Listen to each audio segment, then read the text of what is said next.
Good evening. Welcome to the Select Board meeting of October 18th. I'll call the meeting order at 6:02.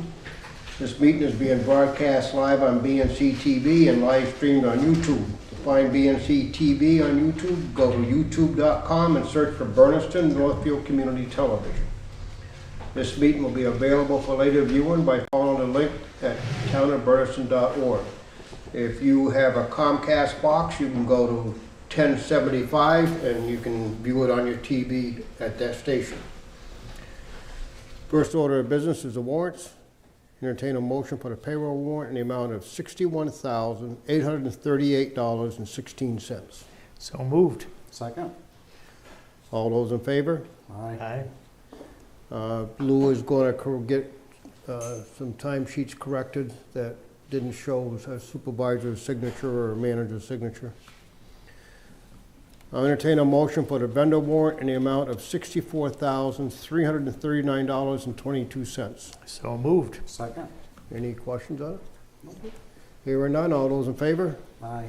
Okay, calendar, meeting minutes. Entertain a motion for the regular meeting minutes of October 4th, 2023. So moved. Second. Any additions, deletions, corrections? Hearing none, all those in favor? Aye. Entertain a motion for the special meeting minutes of October 12th, 2023. So moved. Second. Any additions, deletions, corrections? Nope. Hearing none, all those in favor? Aye. Calendar and announcements. Scarecrow in the Park, Cushman Park, October 20th, 21st, and 22nd. I hope you all can make it, and I hope the weather is kind to us. Finance Committee meeting Monday, October 30th, 2023 at 6:30 p.m. Town Hall, 38 Church Street. In case somebody's wondering where the Town Hall is. Peter Shedd's not here yet. Is he coming in or? No. Yes, he is going to be here, He's going to be here. but he is not here yet, Mr. Chairman.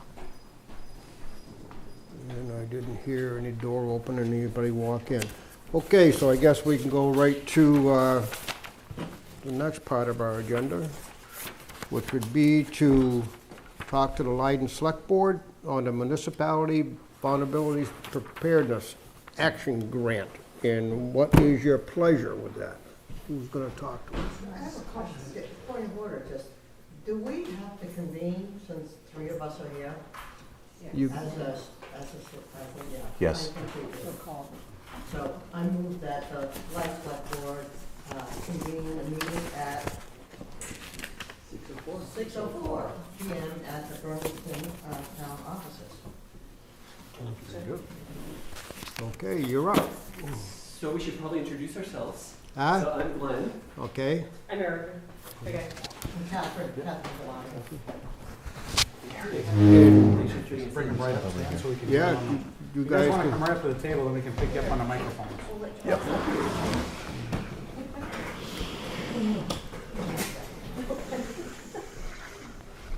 And Tyler can get you in the video. Make it official. Okay, you asked to have a meeting with us regarding the MVP grant. What is your pleasure? Yeah, so we have learned a lot through this process, and one of the things we learned is we should have met with you way earlier in the process to talk about our collective goals and how to move forward. And so we've been trying to nail down a lot of contractual details, and so we thought no better time than the present, and to talk about both our enthusiasm for it, but also the many issues that we're trying to resolve before we can actually go forward and spend money. And so that's kind of what we wanted to do today, is give you a general overview. As you know, this is a partnership that appropriately includes both towns, appropriately benefits both towns.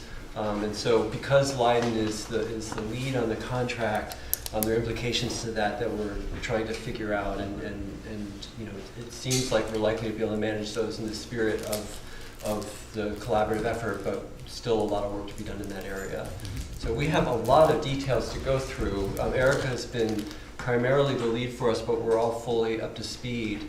Some of them have to do with just making sure that the whole procurement process is appropriate. We have issues in our town with having dual roles for one of the principals in the project. We have to figure out how to hire individuals to be the project managers. And so we're working through a lot of details like that. Again, much later than we should have, and we wish we had been here a few months ago, but here we are. Okay, so, now what do we need to do? I think you guys don't need to do anything. Okay. I think it's really on Leiden as the lead of the grant. So we're going to be working through, again, the procurement issues. We've got contracts that need to be signed for all of the potential subcontractors and vendors that will work on the grant. We need to figure out disbursement of equipment that's going to be purchased through the grant. So I think there's a lot to be done, but mostly on the Leiden side. I mean, to echo Glenn, I think we probably should have talked to y'all probably a little bit before. But with Leiden as the lead, all of that financial responsibility lands on Leiden. So I think we're just trying to work through those concerns that have been cropping up. And then I think that we could probably just email a report back to you with the results. When you say financial responsibilities, the grant's not paying for everything, or? The grant is paying for everything, but it's a reconcilable grant, so it's not we don't get the money up front. So if we're paying vendors along the way, what Leiden is out that money until we can reconcile correctly with MVP. And it's up to MVP if they want to pay us back. All right, so there is a risk Yeah. involved in it for us. So that's why, I think that was the reason we started to say, look very carefully at what the grant said and the proposal that went with it, the budget, et cetera. It is a matching grant. There is a matching piece of it, which is going to be matched with volunteer time, if I remember correctly. But if MVP decides that we didn't do the procurement correctly, we didn't get all the permissions we needed beforehand, or we didn't report correctly, then the town of Leiden would have to pay for whatever money that was that MVP decided not to pay. So, Yeah, we've squared away the 5% for each town of the in-kind match. It's basically all volunteer time, so the citizen scientists and whatever, if there are any municipal employees that are used during the grant, whether it's highway or fire or police, all of that can be used for that 5% on both sides of the town. and there is some equipment that will be purchased, but since the finances are going through Leiden, they'll be Leiden property. Is that the way we're thinking about it? Yeah, there was a discussion with MVP directly that I had that basically said you need to demonstrate that all of the equipment purchased through the grant as the lead town stays with the town. I think that that's something that we can talk to them about, and also make sure that whatever equipment and wherever it ends up is used strictly for municipal purposes. So that's just something that I think we just need to work through. What kind of equipment are you?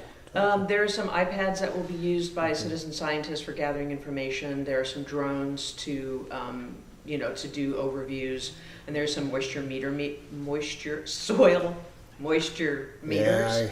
Yeah, That's very important. Which is actually quite hard to say.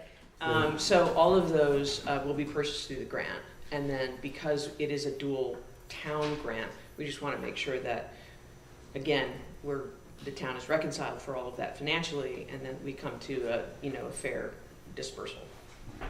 What is the total amount of the grant? It's 197 and some. 1,000. Yes. And the duration of the grant is it has to be I think expended? it ends in June 30th, 2024. End of the fiscal year.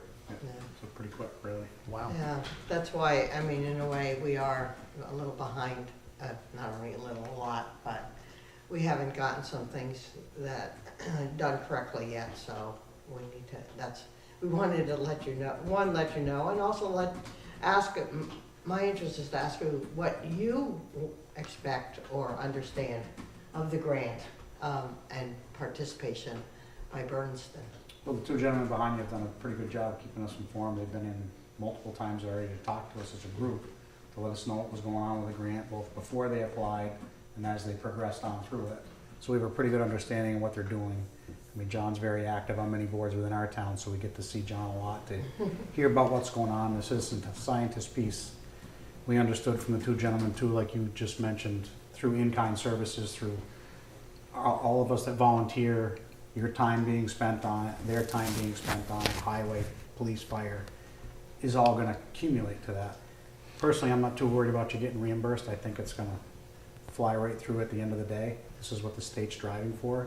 And because it's two communities getting together to do it, and they want this to be at the forefront, and they want communities to do this a lot more, I think if word got out that you didn't get reimbursed for something, that's gonna be a bad look for the state at the end of the day. So personally, I wouldn't feel too nervous about getting your money back. It's always a process, and we go through it too, and I'm sure you guys have too. It never comes as fast as you hope it will, but Right. it does eventually come. Who is charged with keeping track of the 5% in-kind match? The project managers, right now it's Dave and John. Okay. So they're following along with that. They have monthly reports to MVP, and as soon as we sort of get ramped up, hopefully we'll have monthly reports to the wide select board as well. And our municipal assistant is also, because she ultimately has to be the one to follow along and do the reconciliation with the state, then she'll be involved as well. I think it's gonna be a great project, honestly. We've heard a lot from the two gentlemen, and it sounds pretty exciting, really. They've done a ton of work on it. We'll say that. And as you know, this is phase one of what they hope will be an ongoing funded project, and as we know, it's not going to be resolved in a year. So, hopefully we'll get things set off in a good way. We'll dot all the i's and cross all the t's as appropriate with the state people that are looking over things, and then we'll be in good standing for the future. And Stan, if I could, do you two gentlemen see anything that we're way behind the 8 ball on already that could be a potential roadblock here to be completed by the June 30th deadline? Well, I do. It's October, and, Right. we really wanted to get rolling September 1, and it feels like with all of the things that have come up, the whole project's being really stalled, and it's kind of hard to move forward until we really know when we can start purchasing equipment, when we can start, getting contracts out, those kinds of things. So we're really kind of in limbo at this point, and we're halfway through October. Right. So we've lost basically about a month and a half. So some of the issues being tied up with your town council trying to help you figure out contractual Well, I issues? think right now the next steps are really clear. We need to, the project managers, everything needs to be, we need 3 quotes for everything in order to follow along with 30B. I totally get what you're saying, that the state would look bad, but we have had funds held back on multiple times on multiple grants. So because this is so much, because we're under a little bit of a microscope in Leiden for a whole bunch of reasons, we're trying to make sure that, again, as Glenn said, all the T's, all the I's. So we do need to have those three quotes come in. We need to have contracts for vendors and subcontractors signed. And then once you get through that procurement process, we're ready to go. Maybe, if it's not obvious, because we have the project managers, we actually need to run them through that process of quoting, right? And having contracts. So we haven't done that. That hasn't happened yet. And that's the major holdup, because until they can actually start working, paid work, I'm sure they're not going to be willing to kind of move ahead fast, and either are we, but we have to send out some bids, obviously for procurement and, for their project management work. And that's I think that's one of the first steps that we have to do. And there's some issues with the budget that just need explanation, that we, all the numbers are not, at least we don't understand them well enough to say that we're comfortable with the way the budget will be done and reported on. So those are at least in my opinion, those are the 2 kind of key things, and hopefully we'll be able to resolve them in the next week. And we've communicated all these to David, and so they have this list, and we're waiting some clarifications on the budget messages. Great. Is there anything we can help you with that you can think of right now? Well, something I'd like to add, Brian, is it might be worth reaching out to the people from the state, because I know our Green Committee has just gotten an extension of a time period on a grant previously, I think when we were working on the hazard mitigation, we had to get an extension. So while you do have a hard and fast deadline there, it might be extendable. They were very clear with us before we signed the grant, that that's just not possible. Well, isn't that something? Yeah, that was like, that's the bottom line. All our paperwork has to be in by mid-July 15th. July 15th. Fantastic. Wrapped up. All right, folks, I tried. Yeah. Yeah. So all the paperwork for projects that were complete, or just paperwork for anticipate what you're gonna be doing? Everything. Everything. Big And task. you're waiting for what to get it started? Just, Kind of all of the paperwork that we need. who from needs to the give you that state. paperwork? That would be the project managers. That would be Dave and John. So. Okay, so you all gotta of give the- them some All of the paperwork. quotes from subcontractors, whether it's the forester, the GIS specialist, even the graphic designer, anything over that $10,000, limit in Okay. under 30B. That's what we need. We need the paperwork and we need a revised budget. Okay, so when can that be done? Or how can you do that? Sorry, Stan, I couldn't hear you. I said, how can you get this paperwork, the revised budget and the contracts to them so they can sign off and get you folks moving? Well, John and I are working on the revised budget for the select board's request. Okay. Time numbers, some of the other questions that they raised, so that should be done shortly. My understanding, Erica, on quotes is that you quote as you need things. It's not, we're gonna do 6 iPads, 4 soil moisture meters, and 2 GPS devices, and all that gets quoted the same week at the beginning of the project. You quote things as you need them. For services and supplies, Right. yes, but it is a total line item at the bottom. So you have iPads, that's not totaling more than 10,000, so that's not a problem. For project management, is it totaling more than 10,000 throughout the entire project? Is the GIS specialist totaling more than $10,000 in the entire project? That's task 1 through, for example, task 10. So if that breaks the $10,000 threshold, regardless of what point it is, Right. it seems to make sense to do it now, to have those contracts signed and get those quotes going. Okay. Yeah, just to be clear about, it sounds like we're dragging our feet, but, I'm a little hesitant to accept the finger pointing in that regard. Because we had some other issues that came up that delayed us quite a bit of time. And I don't know if we want to hear those as well, but there were some other pieces. It's only been the last week we've been actually be able to get our feet on the ground with some of the other pieces, because we were on hold due to these 3 other concerns that we shared with the board very openly. And we did meet with them a week ago. So the onus is not just us. No, I don't think. No, and I don't think that's the intent at all. I mean, It's I think sounded that, I think that we've been pretty clear that this is an important two-town project. We want it to happen. I think everybody wants it to happen, including a number of people that are, interested in being citizen scientists. But we have a responsibility as a select board to the town, and it's a pretty heavy financial responsibility. And that's all that we're trying to make sure that happens in the right way. Yeah, John. It's also important to understand that this kind of project has never been done before. This is a very unique project for the state and probably for the Northeast. And in that regard, we're discovering things that we put in the budget that we're probably not going to need, and we found ways to work around some of the costs that we didn't know we could. So we're exploring ways to be able to do things. That takes time, and to give a bottom line for a particular professional is really difficult when you're trying to navigate through. And if you want specifics, I can be very specific about a case in point. But that's an example. That's just the way it works. It's not something you can just put your finger on and say. It's not like you're buying a truck or you're paving a road. This stuff is all new in terms of procurement and, managing the grant and figuring out what you can do to make this grant really roll forward very efficiently. Okay, Steve, any other questions? Yes. I have a question. The project manager would fall under professional position.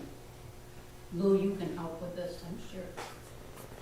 And the professional positions are exempt from this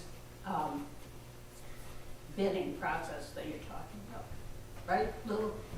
According to the, I'm sorry to interrupt, Lou. No, that's okay. According to the administrator at 30B, that's not true.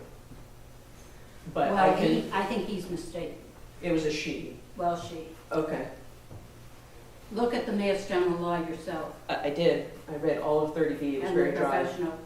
Okay, we don't need to be, arguing about 30B. I'm just trying to Okay. help you around the tough spot.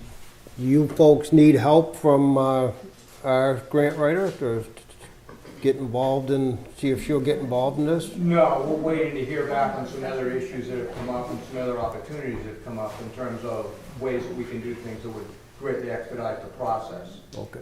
You know, identifying on a gross, just as an example, identifying some of the potential hotspots that exist in both towns.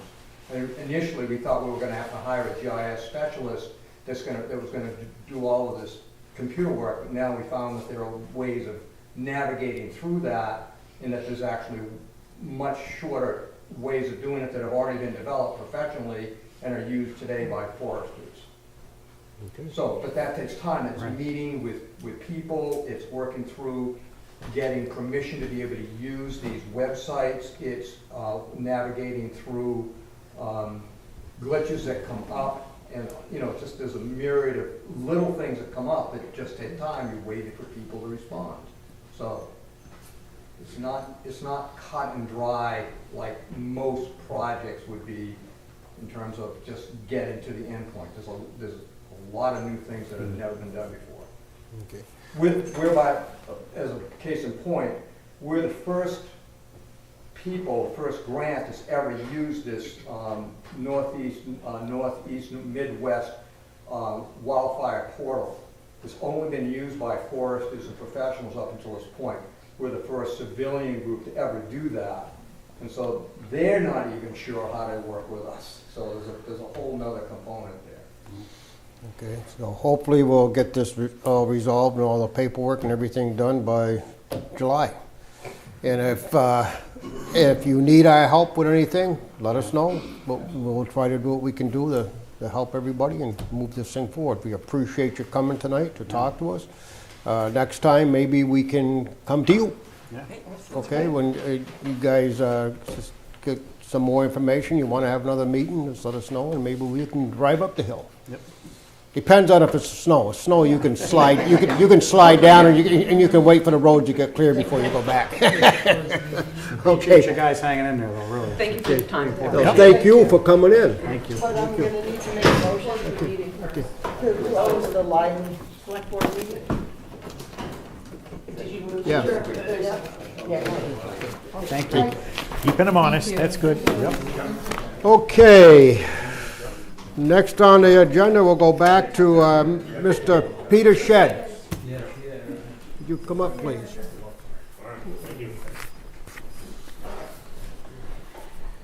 Peter, how are you? All right. Peter, I don't know if you've got any more information for us. I've had quite a time with this as well, testifying and getting myself in a little bit of hot water with the legislators, but Well, thank you for that. Thank you for testifying. Is it The appropriate, hot water, you're is Okay, it so appropriate for us to sing happy as of birthday? right now, unless you've heard anything, we have not heard back yet of what's going on. I have not heard nothing back either. The way I understood it from my last meeting with the representative was that at that hearing, they took all the information, they gathered that all up, and now they're gonna go and they're gonna wait for some other bills so they can compile everything together, and then when they get enough bills that they figure they can have a day's meeting, then they'll vote on it. When that'll be, I have no idea. It's, I was told that it's usually a pretty straightforward thing that it goes through, but until that point, we need to decide what we're gonna do with the department. And maybe you can give us an update of your thoughts on that. Okay, first I'd like to talk a little bit about the law. Yeah. Several points that I have on this. I understand what they're trying to do. They were looking at the health aspect, they're looking at the age aspect and everything else, but I think they fell short. If that was their major concern, why didn't they make the law that it applied to everybody? It applied to every firefighter, every fire department, every police officer, every police department. It does not. It only applies to who belongs to a certain retirement system. So, I mean, I'm in this because we belong to the Franklin County retirement system. And this is their rules and regulations. And their rules and regulations says I can't work past 65, and they will not deduct any more taxes or payroll from my payroll. That's their concern. End of story. And that they will not give me my money until I officially do retire. So the benefactor is the retirement agency, because now they get to play with my money for 2, 3, 4, 5 years or whatever we want to retire. I mean, the congressman, the state representative, the people I talk to, they say, well, it's a matter of public safety and it's a matter of health and everything else. Well, this has been going on since August or something like that. I haven't heard from one state representative, one congressman, anything else, asking about my health. Well, how do they know about my health unless someone asks about it? I don't know. So I think it's kind of a farce and everything else. I mean, it's in their own statement from Senator Comerford's office, they say that no one has ever officially contested this law and ruling. Well, if that's the case, then why is it even on the board? Why aren't they correcting the problem instead of creating more work for the towns, the state, and every level, and that they're stepping over where the root problem is? You know, I know we've been very vocal about it, and we can't find, or they can't tell us what agency enforces it. Because as of their last writing to me is, they don't know of any agency that enforces it. So we're kind of held in a tough spot here. So I guess you gentlemen got any comments you want to throw Yeah, on this? and our biggest concern is liability on both yourself and the town in the interim until we have an answer. Whether we agree with the rule or not, this is what we're stuck with right now. And, you know, I don't want to see you personally held liable if something happened, nor the town. And it's not that we don't support you, it's the whole craziness of how this goes through and the delay in approving it and the fact that they group hundreds of them together and vote on it once. You know, not on a case by case. I mean, when we did Lloyd's, it went through in like 3 weeks, it was done. We don't know what changed. There's a lot of them that I guess even Northfield's waiting on an answer. And I know. And I even asked them last year when we put Lloyd's through. And they said, no, can I put mine through at the same time? And I was told then that no, it was too early, you couldn't do it. But then one of the first comments they came back with this year is, well, you should have done it sooner, why'd you wait so long? No, there's a lot going on about it, because even in the western part of the state, the mid part of the state, there's some fire chiefs that are fighting it, and it might even go to court, because right now it's an old law. It hasn't been revisited to update it. So I don't know. I would say at this time we're probably looking at to see if Lloyd could be the acting chief until we get this fixed. But we don't want to step on your toes either. That's what we're. But we do have a liability thing. So Absolutely, I agree. I mean, my option, and this came from a fellow fire chief who happens to be a lawyer, his suggestion would be to, I don't know if you want to say terminate me or whatever, but to appoint me as a strictly volunteer fire chief until this is settled. Then there's no pay, there's no issues with the retirement board, and that's where it all stems from, the retirement board. So by making me strictly a volunteer chief, you've alleviated any issues from the That's- retirement board. That's in the writing as well. Yeah. I mean, but that would have to be approved by town council and you guys. Well, we can start that process, and hopefully by the time we get the answer on that, maybe we'll have the answer that it's all set anyways. But I would be in agreement to go that route, check with town council. What do we do if there's a fire tonight? He's got Lloyd. As, I've still been doing stuff, supporting stuff. I mean, you still got a great department and great officers. yeah, I'm not worried about that, I'm just worried, again, about the, who's in charge? If that's, Just for this short window till we can get the answer from Yeah. town council. If he's sick, who's in charge? that's different. Huh? Well, the bottom line is, as the fire chief, I'm in charge or responsible, Right, whether I'm there or not there. And if you report somebody as an acting chief or whatever you want to call them, they are responsible whether they're there or not. I mean, that's the bottom line. They don't have to be there. I mean, as far as who's in charge and what's going on the scene, that's part of our chain of command, and it is followed very well, so. Yeah, we're not very happy with it. My phone still works. I'm not gonna shut my phone off if somebody needs assistance or something's going on. I still plan on going. so making you whole after the fact, if you operate as a volunteer fire chief, because it's not fair to have you have that responsibility and something you take very seriously and spend a lot of time on. We gotta somehow make it right. I know, we gotta Well, I find out. mean, it could be 2 weeks or it could be 2 months. I mean, who Right. knows? But I mean, Well, the way the legislature's going, it could be longer than that. We gotta get it out to town council and find out Right. what we can do. But to Ken's point, in the short term, what do we do until we get that answer? We appoint Lloyd Grover as acting chief. I mean, it's not a knock If- on you. Please If don't take it Lloyd that Grover way. will do it. I don't see, is Lloyd here? Yeah, I am. Yeah, I don't want nothing to do with it. I don't know. To be honest with you, I've been Okay. that route. You know, I've done the politics and I've done the whole 9 yards, and I'm retired and I'm laid fair. back now, and I don't want. Yep, that's fair. I would suggest that you move on beyond me. It's a perfect opportunity to get, my thoughts would be to get someone else from within the department to be the acting chief.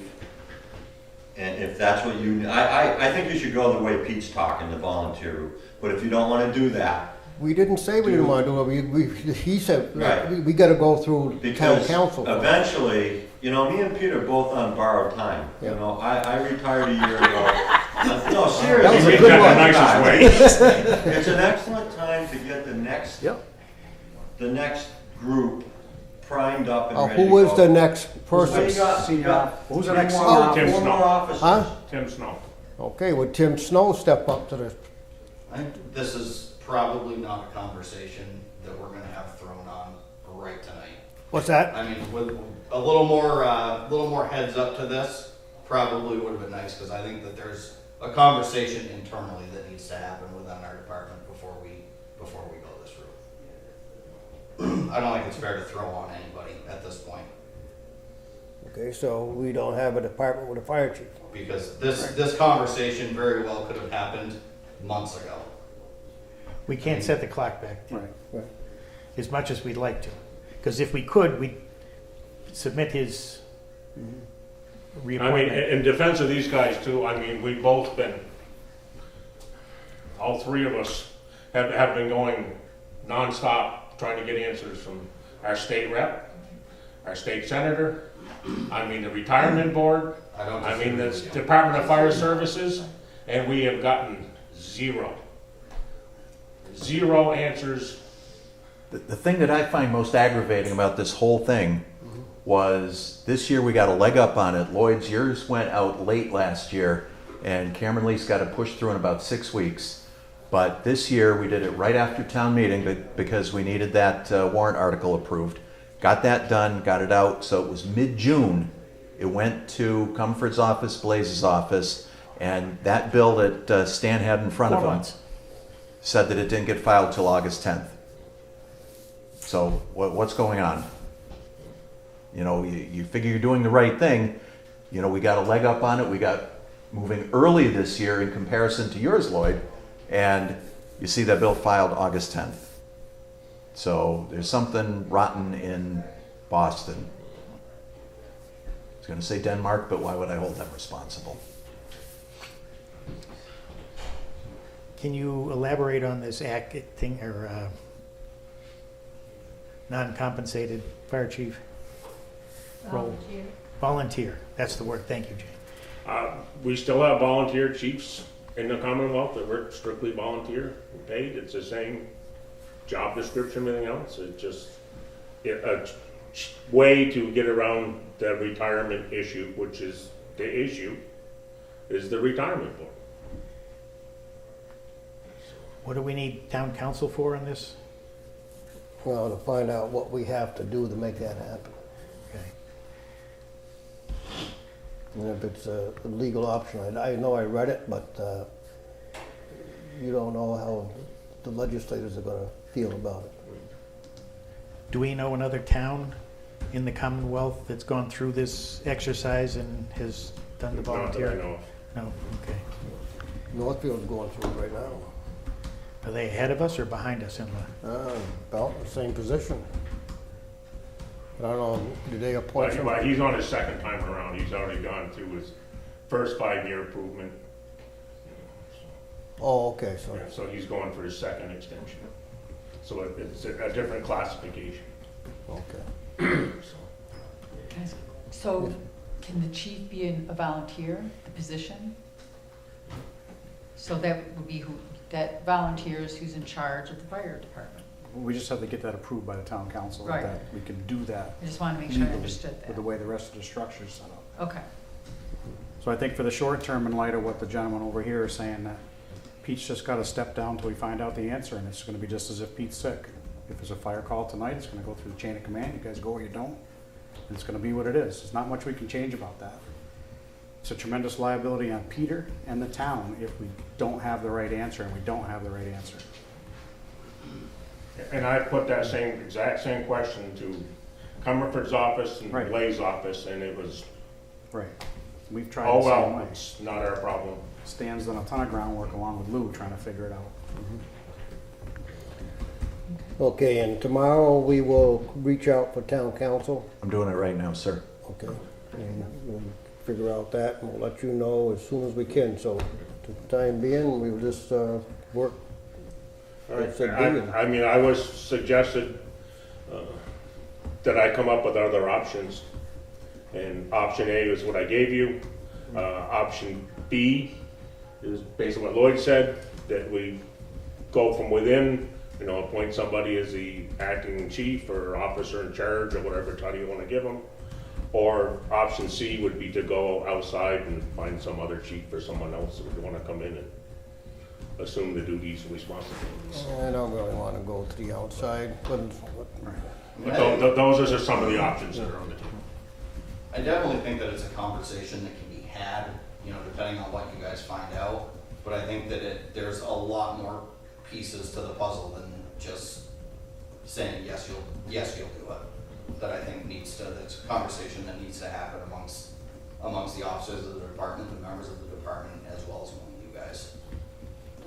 Because there's a lot more that Pete does than just shows up and tells people what to do and how to put fires out. kind of obvious as we're sitting here tonight that we got to start working towards who's going to be the next in line, who's going to be the next in command. So that's something that the people in charge have got to get that going. That's what you got to get going. You got to start developing that next person. So when that gets there, that person knows and can step into the... That's where we're at. Anything else? The compensation piece, if we do go the volunteer route for some period of time, how do we resolve that? You'd have to see if you could do a stipend or not. Right.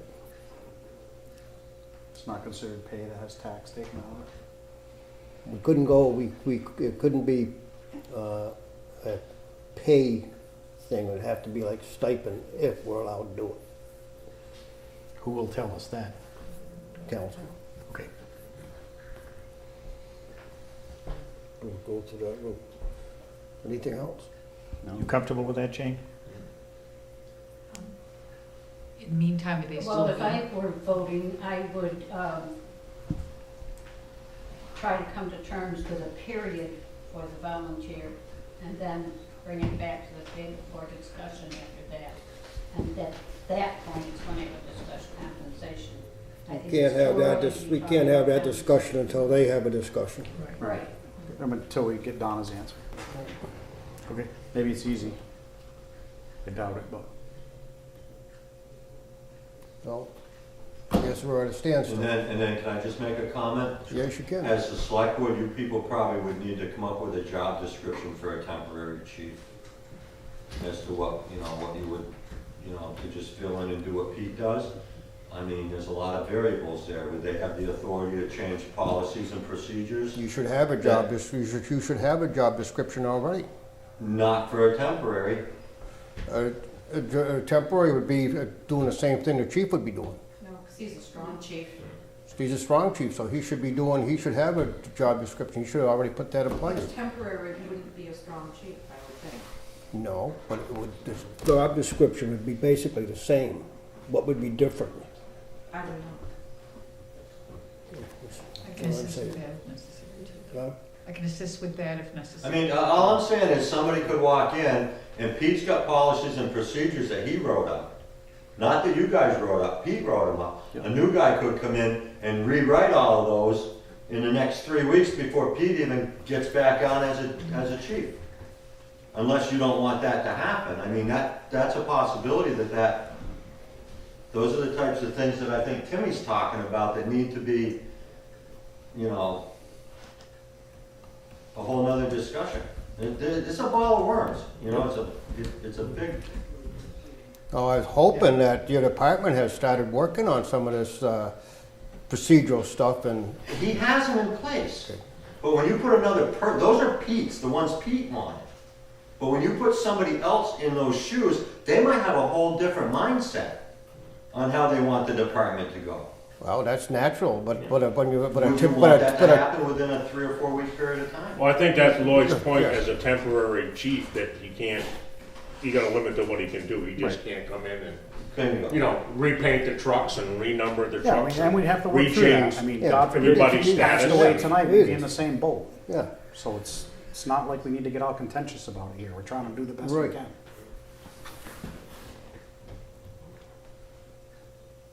Anything else? Disappointing that we can't get anything accomplished. So for right now, Well, wait a minute, before you oh, discard me. Do you have the latest request from Northfield EMS? yes, we do. Yes, it's on our agenda a little later on. I mean, it sounds, I just printed it off my computer here just as I got home before I came here. I attended the meeting in Northfield. I think the biggest thing they're looking for is they're trying to get in line for this other grant. So that's why they're trying to get the ball rolling, so we'll go forward with this other grant. And that was being pushed by the, I don't know, Collins. Collins Center. the Collins Center, yes. Well, as EMS director, do you want to be appointed to that committee? Because EMS and fire chief are two separate positions. No. And one of the requests are they would want an EMS person on. Well, it should be the fire chief or who, because the fire chief is actually in charge of the EMS But not in all communities. response. Hmm? Not in all communities. Yeah, but for Bernardston, Right. yes. So, I'm still saying- their recommendation was a selectman and, or your representative, or the fire chief and his representative to be on that committee. Now, there's a lot to it because. I know they're pushing it, and I know you guys are on. And I disagree with that. They're saying that it's costing Northfield $42,000 a year right now. And I disagree with that. I'd like to see that breakdown. They're saying that the administrative assistant does this much, the select board does this much, it costs this much. And I think that's a number that's gotta be really looked at hard, and they gotta come up with how they actually came up with that number. And then the other thing they wanna do is they wanna leave it all in charge of the Northfield Selectboard. And I don't know if we're gonna go along and agree with that. It should be, if they're gonna have the 3 or 4 town thing, there should be that committee that goes back to each town and has a town meet and vote on it and brings it back, not approved by the Northfield Select Board. Or- Well, I think that's partially what this committee or thing they're gonna do is supposed to be addressing. I mean, what they're looking for right in the write-up is an emergency services person, doesn't necessarily have to be a fire chief. So, as far as I'm concerned, you're still the EMS director. So you're saying you don't want to be appointed to it? No, I'll do. Good, you're appointed to it. So move. Okay, so what do we have to do here now? We have to take them off? Yeah, temporarily, I think. I don't wanna make that motion. Ken's the motion maker.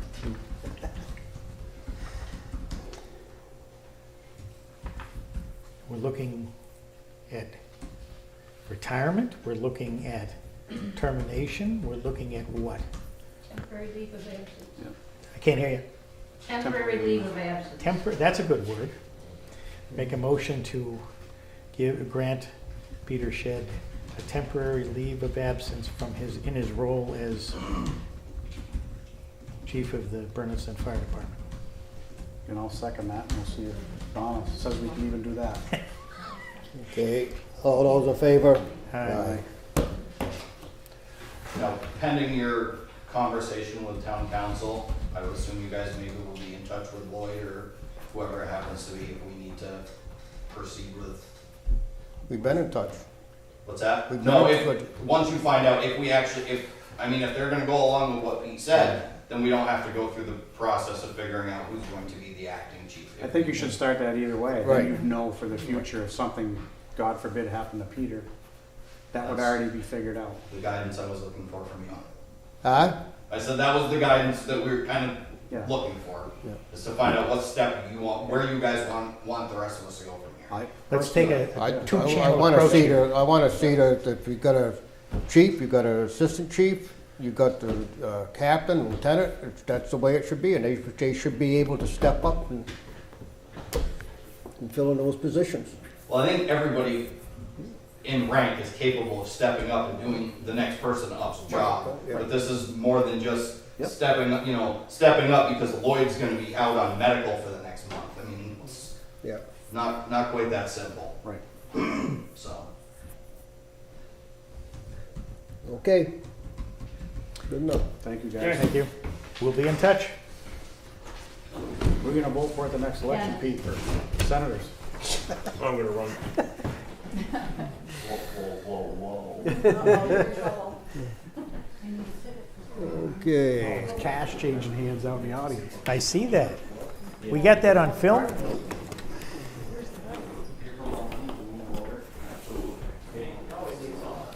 Okay, let's move on here. Next thing we have is the BES usage request.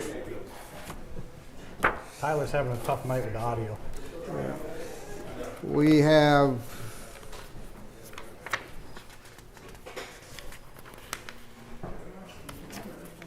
this is consent release for Recreation following sports program. elementary school, the Suburban Basketball League is looking to use the gym. And it's signed off by the principal, and it would be used on November 1st to March 31st, Monday through Friday, 7:30 to 9 p.m., and Sundays, 10 a.m. to 12 p.m. I think the only question with that one, that we've had this discussion in the past of nonprofits. Suburban is a for-profit program, correct? I do not know that for certain. Which I did means speak they'd be to Aaron Gary today, who filed that request. There's apparently a problem at the Pioneer Gym on top of everything else with the basketball hoops. So he asked for a little more additional time And I told him to clear it with Cindy Schultz and talk to Jen Stennis because our rec program always takes priority over there. But I know in the past with some of these groups, it's been a cleaning issue that falls to Yeah. the school district, which is not okay. Yeah. Well, she signed this back on Second. October 2nd. Of course, that would just be getting to us anyway, but, who's gonna clean up after these people? Do we know if they're a nonprofit or not? Have they I provided- don't know about them. Whatever that I form think, is, you always say. I think the one that you were thinking of was the AAU program that was in there a few years ago. Okay, they've checked off that they reviewed the building use code, that they've got a copy of the IRS nonprofit status letter for nonprofits only. They're all non-school groups must provide proof of liability insurance. They checked off on that one. And they have given a, looks like a $25 refundable deposit for a building key. And I'm good with it as long as they keep it clean. We get the complaint every year from the school about the cleaning. It ends up falling to the janitor on Monday mornings after weekend events. I All have those to tune it up before the kids come in. Do I have a motion on it?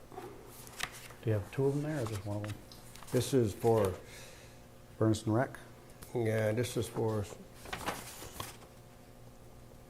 Fall and winter sports, she's got the whole schedule on by your thumb stand. is this for the rec program? Yes. Yes. For the fall and winter sports. This will cover Crossfire League basketball and cheer will update. Okay, now what's, starting Thursday, November 2nd to Thursday, November 30th. They sure this isn't going to conflict with this other one? Sundays 3 p.m. to 5 p.m.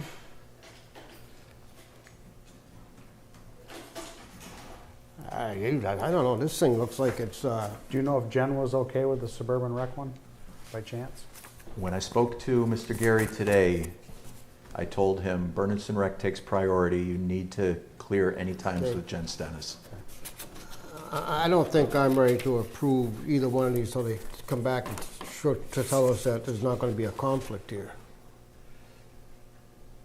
But she's got the same days and, Saturday, these guys aren't doing Saturday, doing 7:30 to 9 on Monday through Friday. And they're getting done, looks like the rec is getting done at 7 p.m. on weekdays.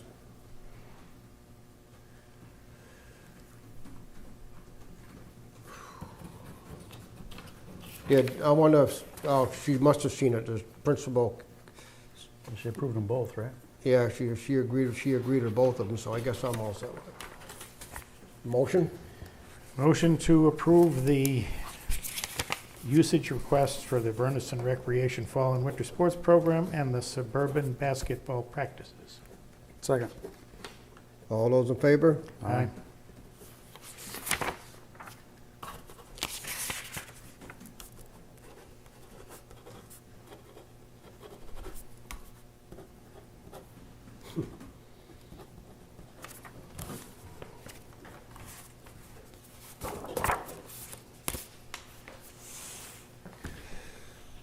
Okay.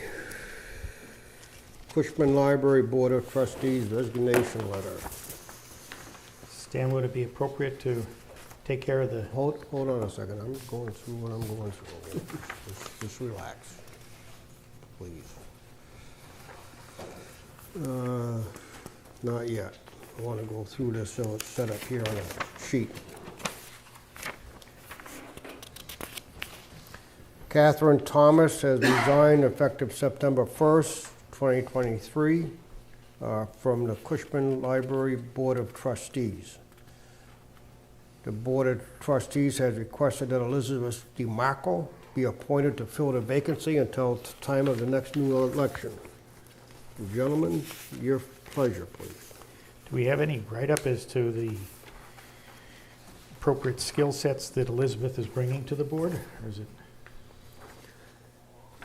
there something I'm missing? Yeah, it's I think she's actually worked at the library. there's a My letter. stepdaughter. Was that? So you'll speak for her? It's not a recommendation. Not, thanks. All right, She's got a bachelor's degree in childhood education. She okay. did work previously at the library as an assistant. That qualifies her right Also. there. All right, I withdraw the question. I would make a motion to accept the resignation of Catherine Thomas effective September 1st, 2023. I'll second that. All those in favor? Aye. And make a motion to approve the request by the Board of Trustees that Elizabeth DeMarco be appointed to fill the vacancy until the time of the next town election. Second. All those in favor? Aye. Aye. Okay, next order of business. We have here tonight a letter that I read with a,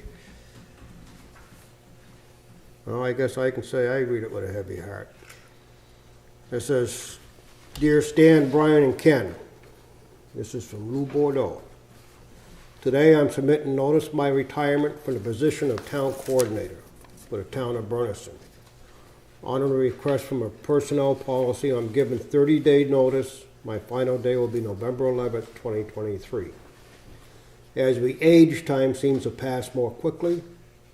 I'm certainly experienced that over these past 5 years as a town coordinator. It truly feels like just yesterday that I started on this journey.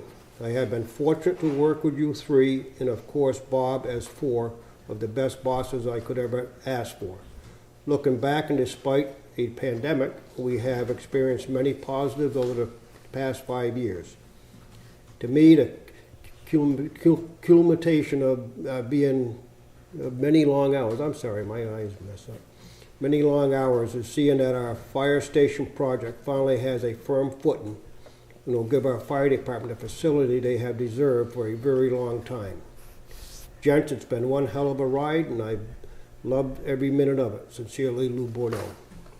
Yes, Lou, you're right. It has been one hell of a ride. And, you're going to be a huge miss, especially to me, and I'm sure to the rest of the board.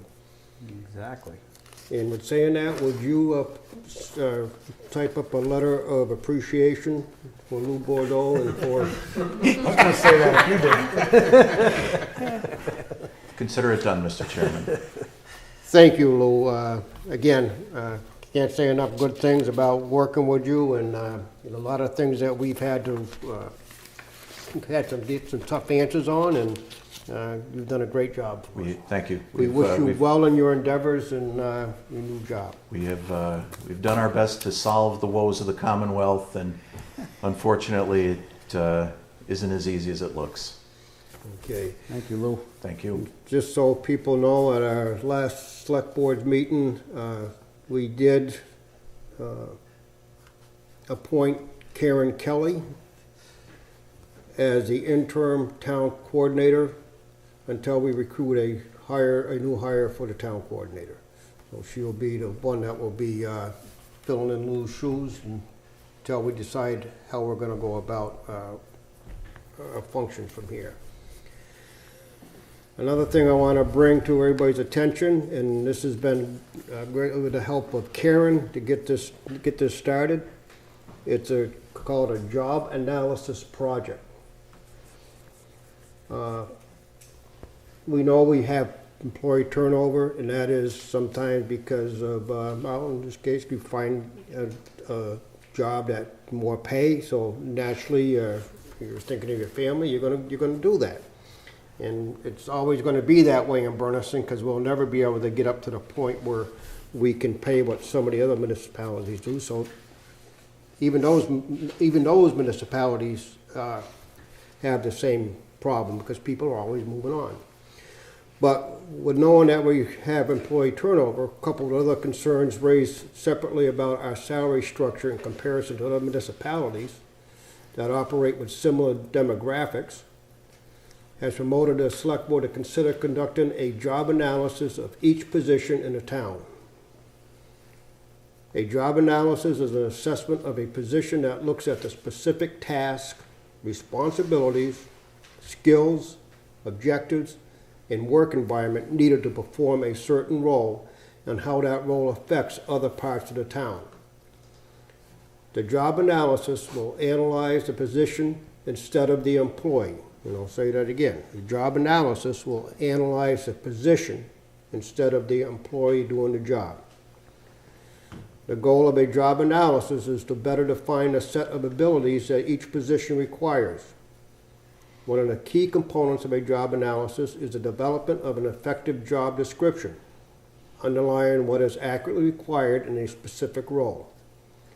A job analysis will be the foundation of all future assessments and selection decisions moving forward. To identify the best person for the job, it is crucial to fully understand the full scope of that job.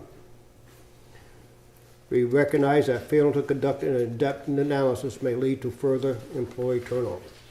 So, with that being said, we are convinced that the outcome of an effective job analysis will ensure that the employees understand the expectations of their positions, are appropriately trained, determine fair compensation, improve current practices, and ultimately determine how the role fits within the budget. In some cases, the analysis will help revise roles and can help fairly distribute duties among departments. If necessary, I'm not going to read that next part. What we need to determine here tonight, I think, is how we want to go about moving forward on this job analysis. Karen has graciously stepped up and said that she will start the process. That process will start with the position that she is going to be stepping into, and as an interim town coordinator. But we need to know, do we want to go to the outside and get some outside help for this as well? I'm going to leave that up to you guys' decision as to. Well, I think it's in the talks we've had with Karen. Karen has done things relative to this in her past. Right. She seems rather skilled in that part of it. She's fairly new to the town, so some of the players she doesn't know yet, which is probably a good thing. She's looking at it with fresh eyes. And as it was in this write-up, it's very important for town employees to understand, a few of them are sitting here, that's why I'm looking at them, that it's non-threatening. It's not about you, it's about the position. To learn your skill sets. We don't truly know what everybody does in their daily tasks, or what your skill sets are outside of what you do that may help the town somewhere else. We hope some of that's gleaned from it. So part of this process, we want to make sure we let every town employee know this is a non-threatening thing. Don't take it personal. If Karen calls you and asks you some questions, it's really truly to understand what the positions are and what's best going to fit for the town.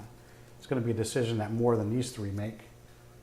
It's going to involve a lot of people to come to the conclusion of this is what a town clerk or a highway superintendent's position is, and this is what they should be compensated for in the town of Bernardston. A lot of moving parts within that.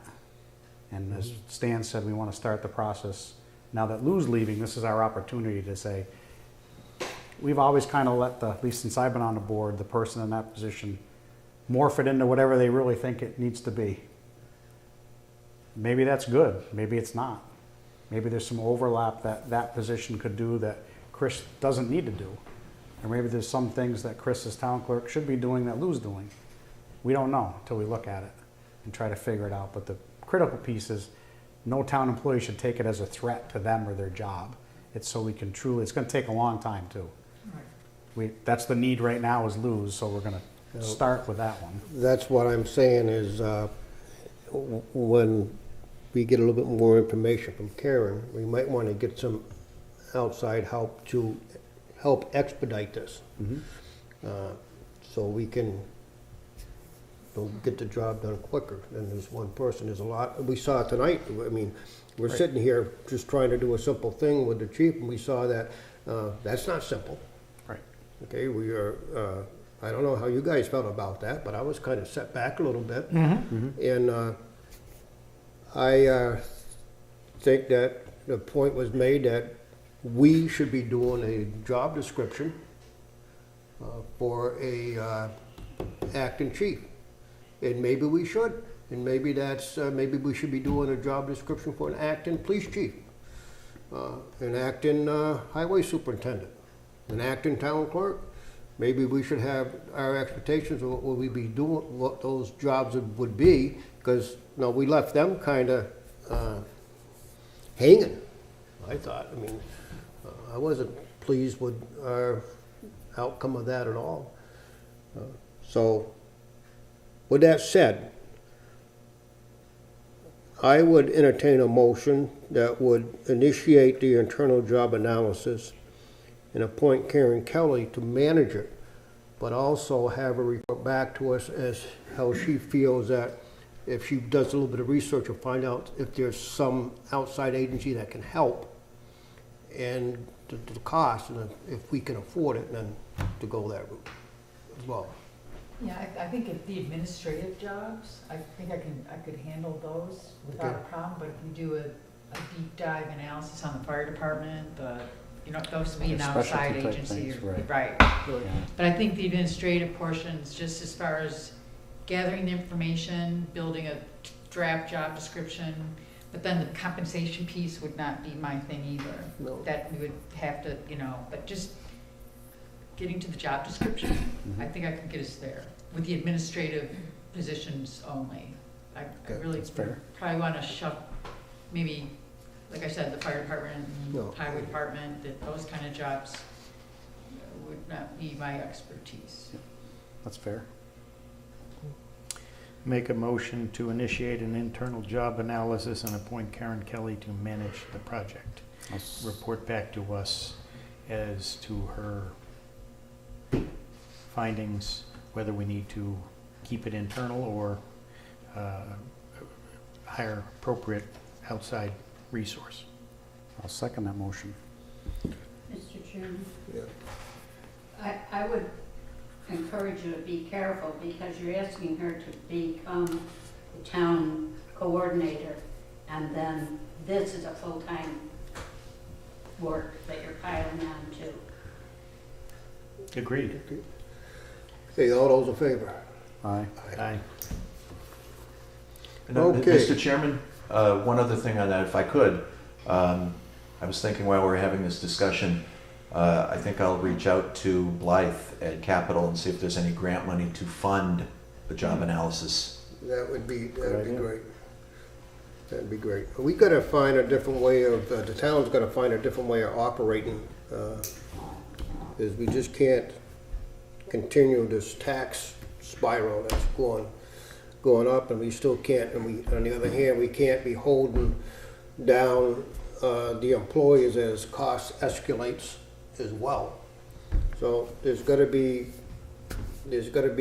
something out there that can help us figure that process out, because I just know, I don't know how other people feel about it, but I can feel the pain already. And taxes, like I said the last time, taxes have gone up every year I've been on the board. Not proud of that, but that's the way it's been. And hopefully we can, we're gonna have to get department heads and everybody involved and say, hey, we've gotta slow this thing down. Maybe we don't need everything, and maybe this will help solve some of them problems. I don't know, but it's a starting point, and hopefully we can work on it. Okay, next order of business is going to be the senior center HVAC. Brian, you get to come up, huh? Yeah, first time I sat here with this hat on.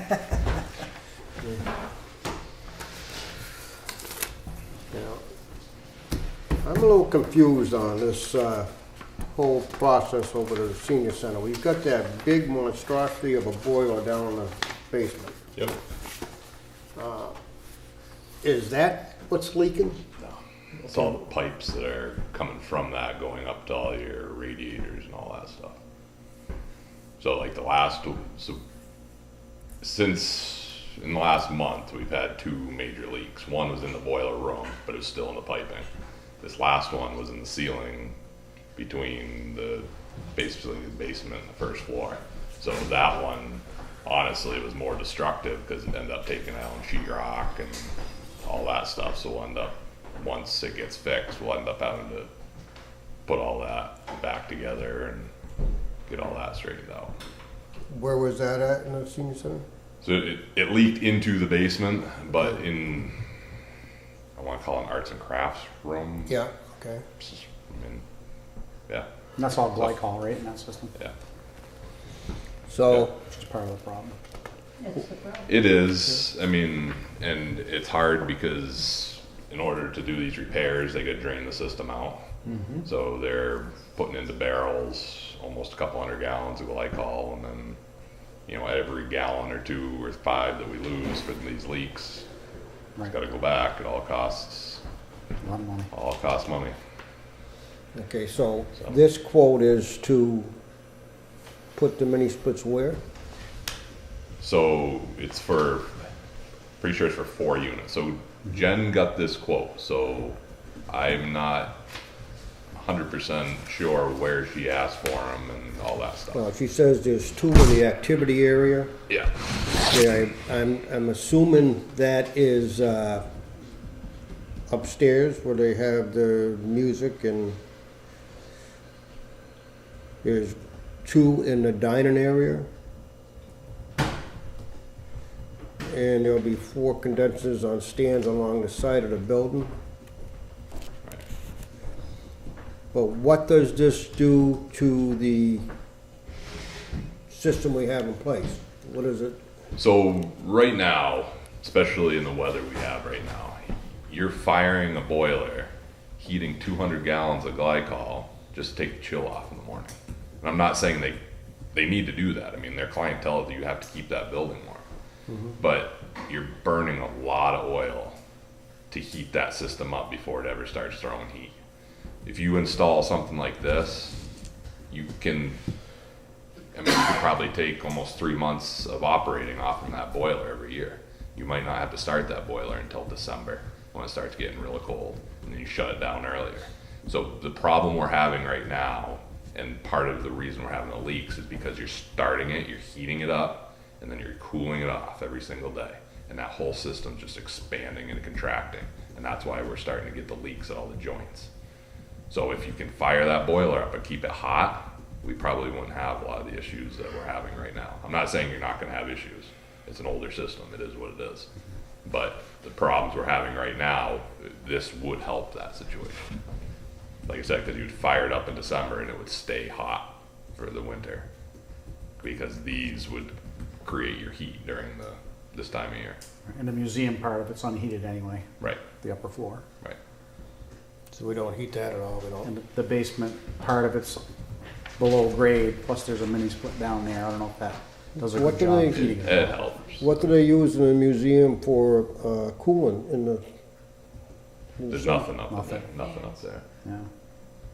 So So this would also be air conditioning in the summertime. So it becomes an oven up there in the museum. It's not heavily Huh? trafficked. It's not heavily trafficked. It's Okay. Right. Sunday afternoons, Yeah. once a month, Couple hours. Okay. Yeah. from 2 to 5. And then that goes back to the grants that the town got to do that building. None of the grants would include the museum. They wouldn't allow them to spend 1 penny on the museum floor. Okay, gentlemen, so what's your thoughts on this? I think it's a good idea based on my limited knowledge of heat pump mini splits and how the shoulder mounts like we're talking. And right now too, Come into so play. I think that so we had these leaks. They're not immediate fixes by Jamrock. I mean, you're talking a couple days to fix these. If that system goes down in the middle of the winter and we don't have a backup, Yeah, you're gonna it's freeze up close. your building. If you have these, even in January, 10 below, they're at least gonna keep your building from freezing up. They might not work as efficient as they do at 40, but it at least keep you going until you can get your system back online, An insurance policy. correct? So just to throw a caveat in this, it's on the Registry of National Registry of Historic Places, and it's, Turn off the recording. and it's kind of governed by the State Historical Commission. We'll ask for forgiveness later. So I don't, what's that? We'll ask for forgiveness later. It's the After you pay Commonwealth. them I'm good back with all the that. grant money. Yeah, by the time they figure it out. That's just me. How much grant money did we get from that to renovate the building? Lots. So I'm just throwing that out there, that Yeah, they're not gonna buy it. you might need to pass it by the state first. They already have some over there. Yeah, we do. It's true. But I don't know if location matters. I have no idea. And it's, and I've seen them all over in historical buildings around the place, that's what they use. I think they're a great thing to have, quite Okay. honestly. And it's an easy install. It's not a destructive install. to Right. Get these put in. It's not like you're ripping apart walls and stuff trying to get it put into them. What we're doing right now is. Yeah, absolutely. And to Brian's point, it doesn't mean it's not gonna ever No, leak again. no. but- Right, it just, this'll help. The I think expansion it's gonna contraction's save huge. money down the road, cause you're not heating 200 gallons of glycol every time. Well, you do turn we it on. wanna wait 200 for, gallons of glycol, or it's 200 gallons of water and glycol? So, It's not pure glycol in that system. Right, but whichever, so 200 gallons of fluid. Yeah. It's heating up. Yeah. how do you guys wanna go about doing this?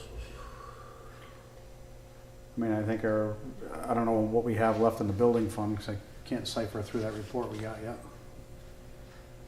How Or much do you it's need? that, How or much is the quote? we have to pay the whole amount up front. What was it, 35 and change? 35,840, And then you get a reimbursement, which gets it down to 18,000 and change. 18,140. You have to have the 35 up front. So you run a deficit on the account till you get the money back. Hey, look at that, she's gonna let us do that. Hey, I like Huh? that. What's that? She's gonna let Make us the run a motion, deficit make the in that motion account. quick. Huh? She's gonna let us run a deficit in that account and put it I back. don't know. You know, we can, you take it out of ARPA too. We can- Right. Which way, those are two sources I know of, right? Huh? Those are the two sources I know of, for going and asking for I some didn't money. bring the report with me. there's still money in the ARPA. Plenty. I would make a motion to approve the proposal, the quote on the mini split heat pump system totaling $35,840 net, amount after rebate of $18,140 to be paid out of the ARPA funds. I'd second that motion. All those in favor? Aye. We might need some of that building money to pay for the sheetrock repairs Right. and whatever else was wrecked with it, which Yeah. is gonna be real. We still haven't got the bills from Jamrock for any of this either. Right. I have no idea. Yep. So, we'll see. Yep. Let's say we're going through the same thing at the school. Yep. With the glycol system replacing. Yep. Every other weekend there's another leaking joint. Mhm. And Right at the elbows. Yeah. that's exactly it. Jane knows it too well. Well, and part of it is that we don't run it all the time. Right. If Yeah. the fluid was going to the pipe constantly, you would have less leaks. Yeah, the acidity It's part when of you it. let it sit, then it It's very corrosive. heats up the joints. Yeah. So, Brian, are you gonna contact them? Yes. They Yeah, will and- actually be in town tomorrow for Oh, right. all the preventive maintenance for all the boilers anyways, so. Yeah, and the other takeaway here is, it's good that you committed ARPA money, but if Jennifer still gets that grant, Right. you know, we're Right. not gonna Pay be on ourselves that. back, yeah. Yeah, Exactly. Yeah, tell It's her. her, she'll find out whether she gets the grant, I'm pretty sure November. I think she said November 30th. So, So at least this way, we're able to get the equipment ordered, get it moving. right. And, Yep. you know, in a perfect world, she'll get the award on November 30th and we'll get the bill December 1st. Right. And we Exactly. got 3 quotes on those. I'm pretty sure this is the only quote that Jen got on this stuff. I think we have to get 3 quotes. That's a good point. Probably should do that. I would We'll make it agree. happen. Okay. We're good. Okay. Next up, Jody Coleman. No, not yet. No. I know you had a question about the flags, so. Yeah, that's what we're gonna be talking about. Oh, okay. Thanks, Come- Brian. I gotta get up there. Come right up. Yes, you do. No getting out of it for anybody, Jody, you know? I don't want to sit at this table anymore. Come on now. Okay, Jody, you have mentioned that we need to do some fixing or some replacement of our poles and our flags, and so maybe you can bring us up to speed on what you're talking about and what you think you need, and what, do you have any cost of? I don't have a total. I know I gave Lou the website that I use at work to order all of the things that we use there. Right now, we fly 41 flags throughout the streets and stuff like that. I would say 3/4 of them at least are frayed, faded, torn, they get snagged on the poles or the trees or anything else. A lot of the poles are made of wood, which are okay for a little while, but they tend to warp, and when we get the big storms, they snap off. We've had several snap off, and the flags have disappeared. We don't know where they went. So I would definitely recommend some new brackets, because the thumb screws on most of the brackets are rusted, and you can't turn them to tighten the flag so they don't fly out of the holders. I gave Lou a list of a certain number of brackets. I know we have some brackets upstairs still, but I would definitely go with metal poles that have the loops on them so the flags can spin freely and not twist around the pole themselves. And we definitely need to put some new brackets up in a few places and kind of agree with all of you. Do we want flags on every telephone pole? Do we want them on every other telephone pole? It's a lot of telephone poles along South Street there, so. I don't know, I think every other one would be sufficient. And I can get Lou an exact count of what we, what we need and what the cost would be through that way, through the place that I use. I'm sure there are others, but we want to make sure, as we are questioned at the town meeting, that everything is made in America. Right, that's big. Carrot Top is another one that we've used in the past. What's it called? Carrot Top. Yep. Okay, yeah. Can you give us a wild guess as to what it would cost to replace just one with the bracket, with the metal pole and the twirly? I would say probably $50, $60 for each one. So if we went down to 21 poles. Right, 50. half this year, half next year, whatever it may be, but all in probably $1,000 a little bit. For sure, yeah. Do we need to hire a cherry picker to get that job done? Right now we use my pickup, that these guys got me the flashing yellow light and stuff for it. So, it's sufficient. We just put a step. If we need a step, we use a step stool on the back to go up 1 or 2 steps to. And that's safe? I think so. I don't have a problem with it, but that's, okay. If you want to hire a cherry picker, that's No, up to I you. don't want to hire a cherry. I just want it to be, I don't want to put somebody at risk. Yeah, no, you're not more than one step off of that. It's like standing on the side rail of the bed. Could use the little 1-ton, right? Twice hiding. That would be higher, that would be a get you up there if need be. But anyways, you're saying that you feel that the metal poles are better than the wooden poles. Right. Okay, I don't understand why we bought all wooden poles. There's kind of half and half up there.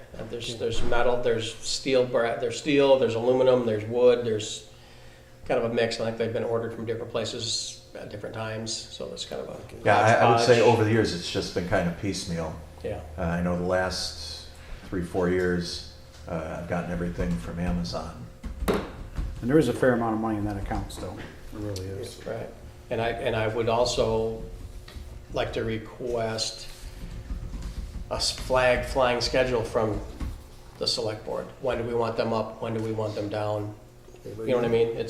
We had that. I'm kind of guessing and just taking them down after Labor Day. Memorial Day to Veterans Day? If that's what you want, that's fine. I know there was a concern about storms in the summertime and weather and the flags getting beat and torn and, so that's up to you guys. We'll do whatever. But. Well, we were putting them up before Memorial Day and taking them down after July 4th.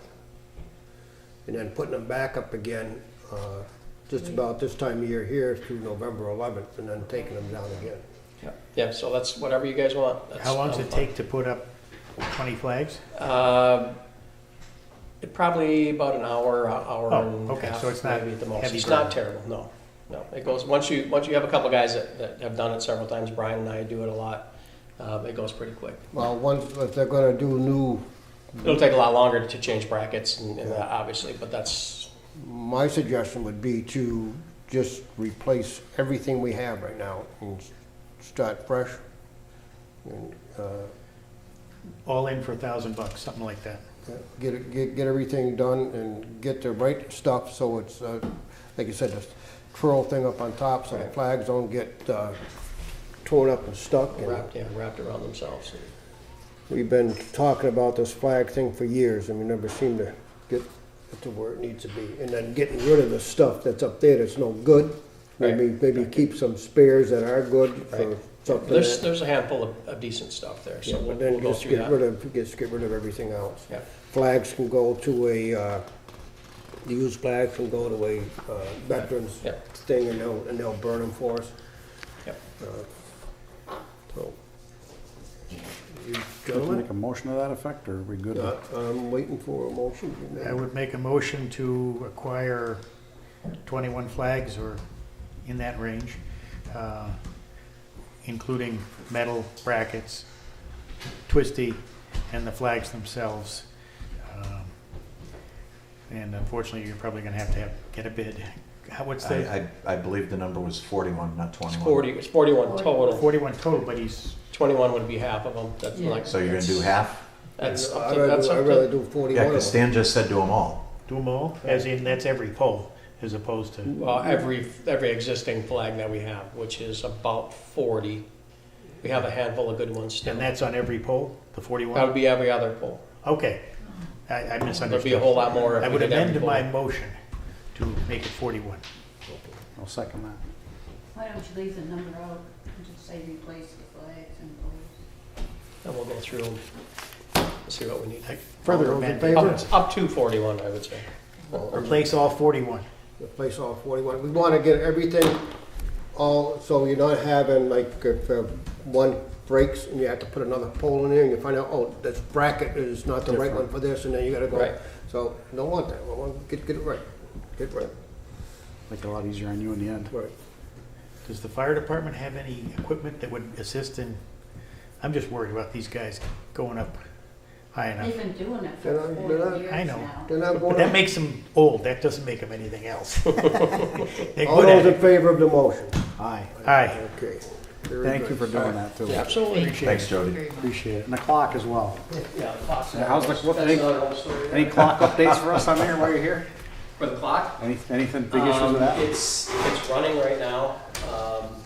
All 4 surfaces? They all run together. They don't show the same time within a few minutes, but because of the slack in all the gears, Yeah. you know, it's, the north side hands have been replaced. The east side hands, I got one of them off. I'm trying to get the second one off, but the spacer is kind of rusted to the shaft.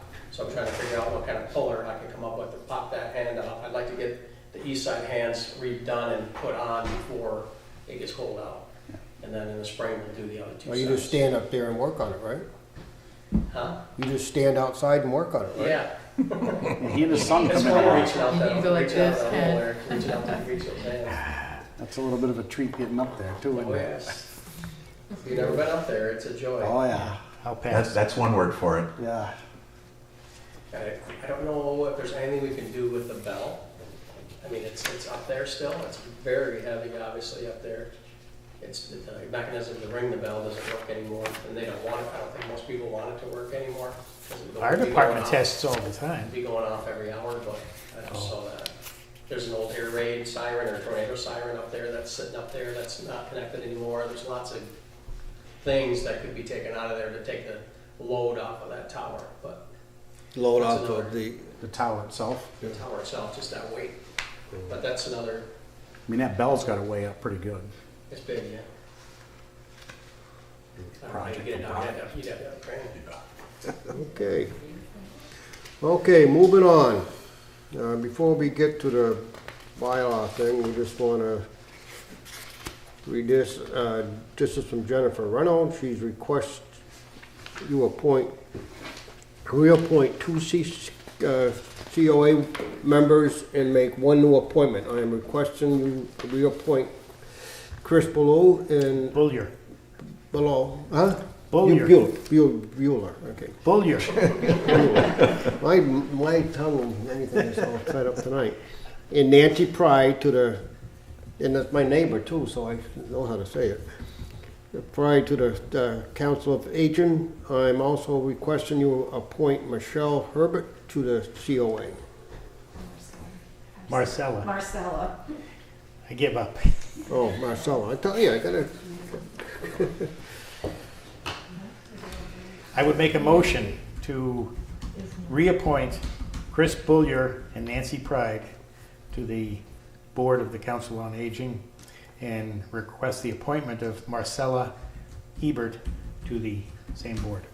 I'll second that motion. All those in favor? Aye. Okay, messed up enough of those names, we can move on to the next one.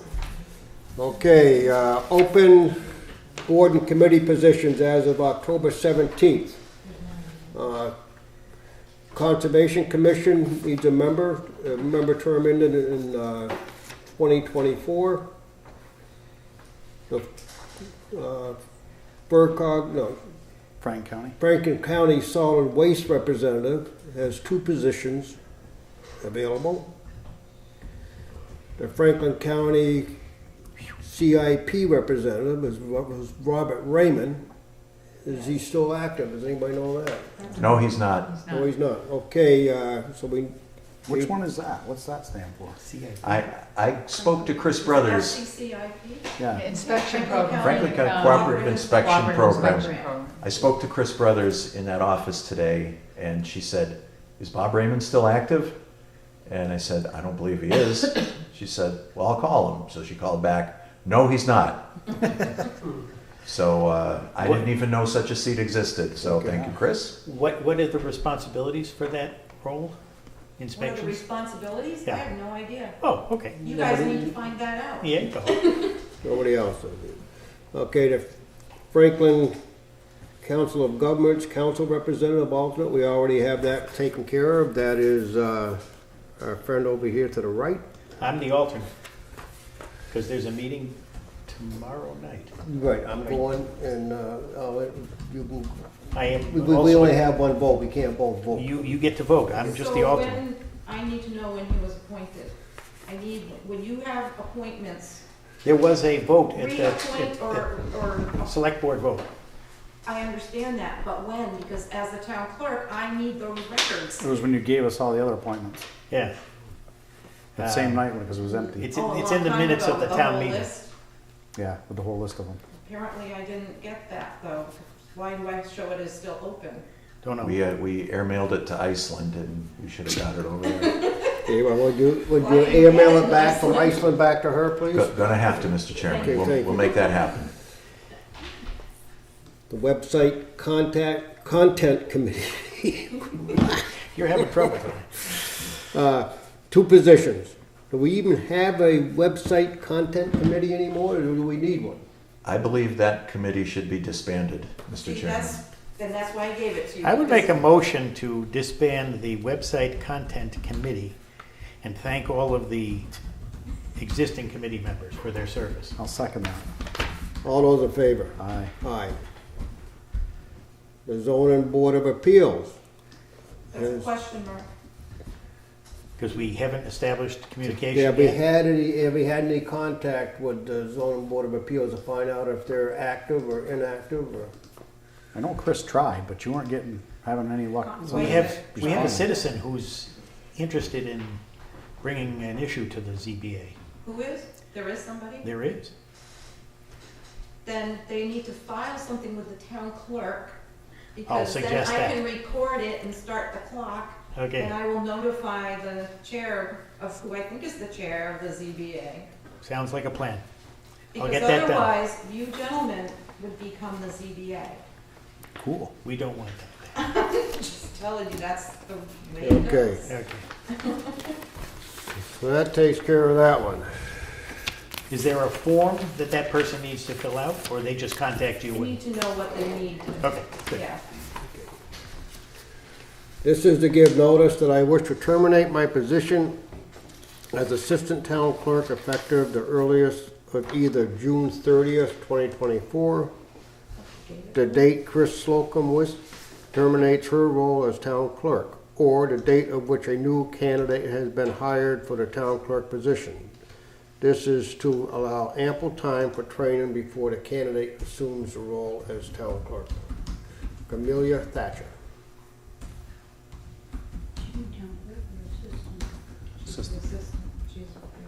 Any Make a motion on that one, Ken? So moved. Second. All those in favor? Aye. Okay. Northfield EMS, did we talk enough about that already with Pete?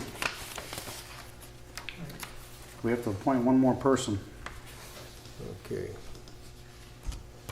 Is that correct, Lou? Or Yes. Karen? So who's the first person, Pete? Yes. We know that the cost is going to be significantly higher than what we're paying now. I'd say somebody's probably around $40,000 to $60,000 to start with. And from there, it's only going to be it's going to escalate up as time goes on. I feel it's a service that we need. However, I cannot sit on that board. My son works for them. That would be a conflict of interest. Do you have any interest, Ken, or no? What are they looking at meeting, how frequently? I don't think Is any of that in here? She's put out a date as on November 1st. November 1st for the first meeting at 6 o'clock. She just threw that out there so people can put it on the calendar and get things going.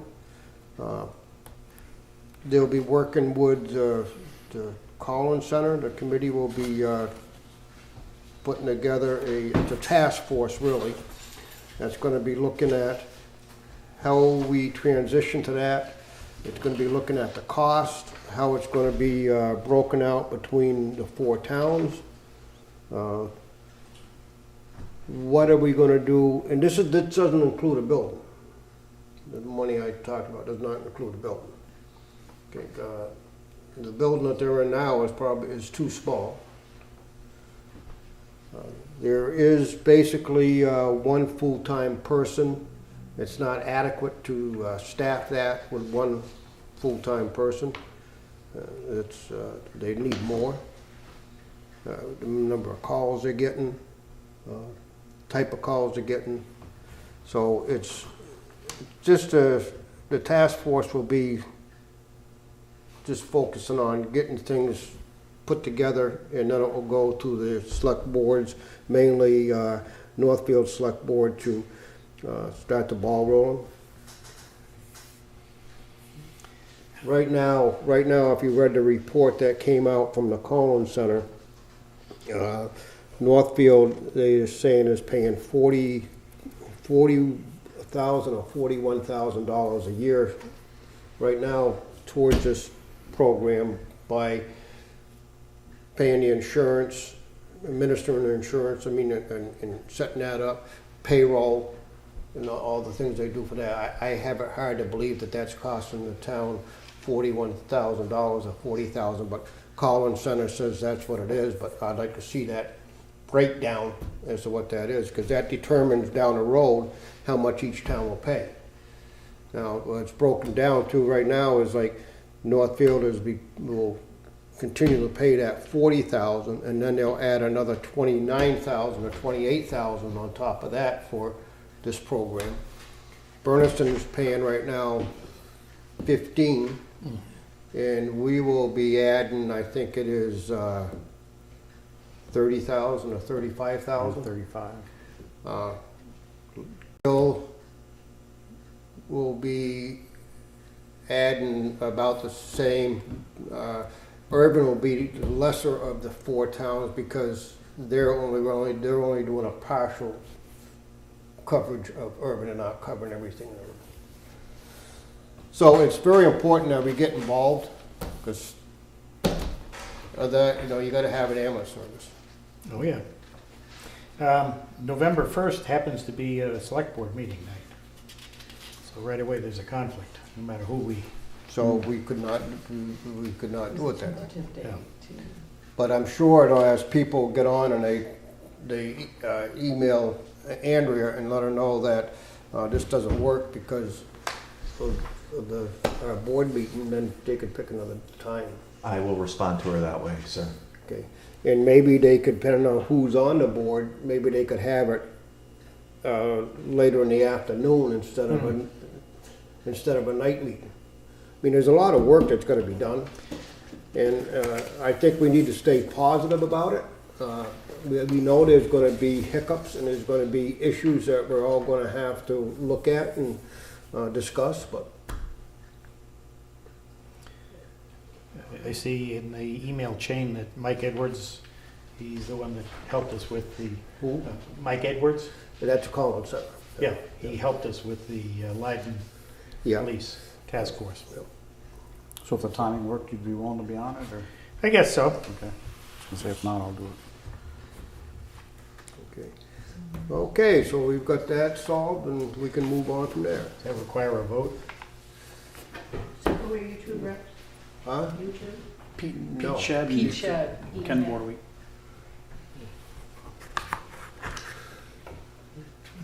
Okay, you wanna make a motion to appoint Peter Shedd and? I'll make a motion to appoint Peter Shed and Ken Bordeweek to the EMS Task Force, Regional EMS Task Force.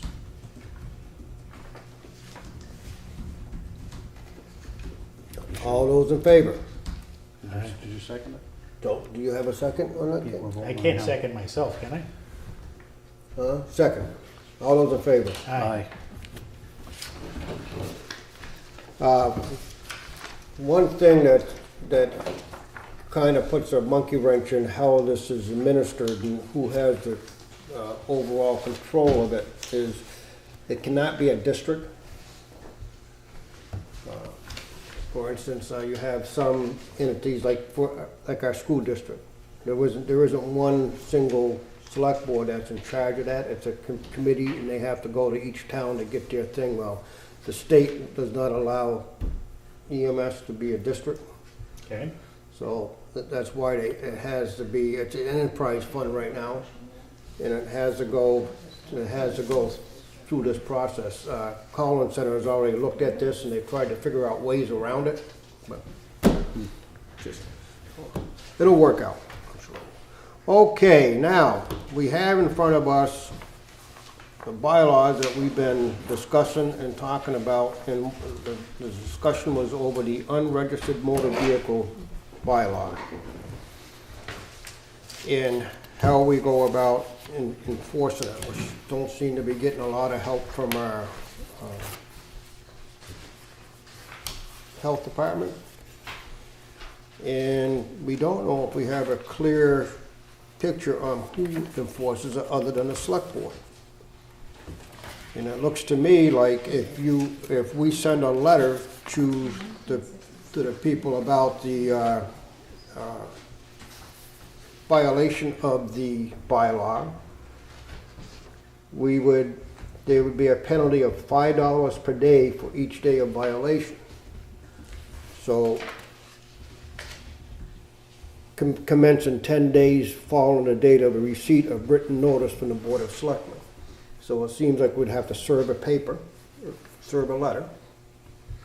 And from that, we would start the ball rolling as far as a violation. And then we would, looking at the chart here, is this a chart you found or? Yeah, it's just an example of a procedure, an enforcement Okay, yeah. procedure. Okay. Because, like I said, our bylaw does not stipulate who does what, other than the select board. So I don't know how you gentlemen want to go about doing it. I would suggest that we send a letter, Yeah, it's been too long. notarized letter, or have our police officers serve the letter. And then 10 days from the date that they receive the letter, we start the fines rolling. And then after that, we take it to court if we have to. The definition of an unregistered motor vehicle, What's that? the definition of an unregistered motor vehicle, is that to include the mobile home? I would believe so, because that has to be registered in the state of Massachusetts, or in any state for that matter. Okay. Well, You have to pay excise tax on. but we can get that clarified.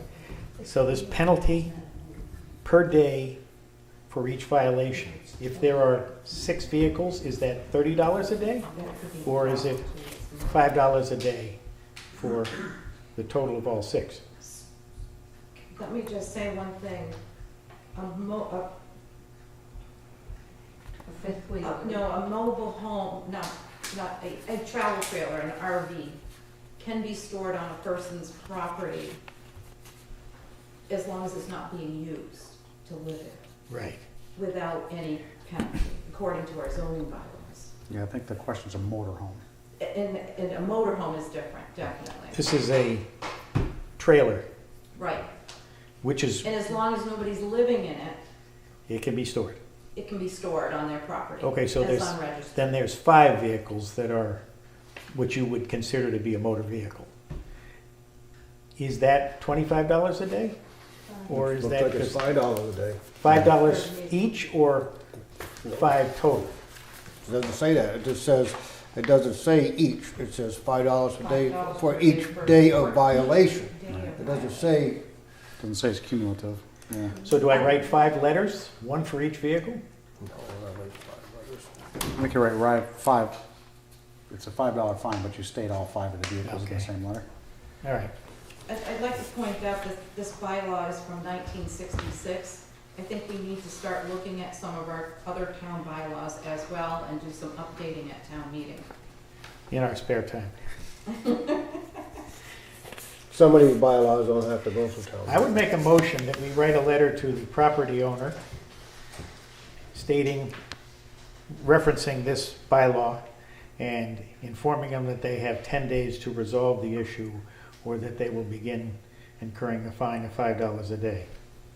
I'll second that motion. All those in favor? Aye. Aye. Okay. We've got that ball rolling. Okay.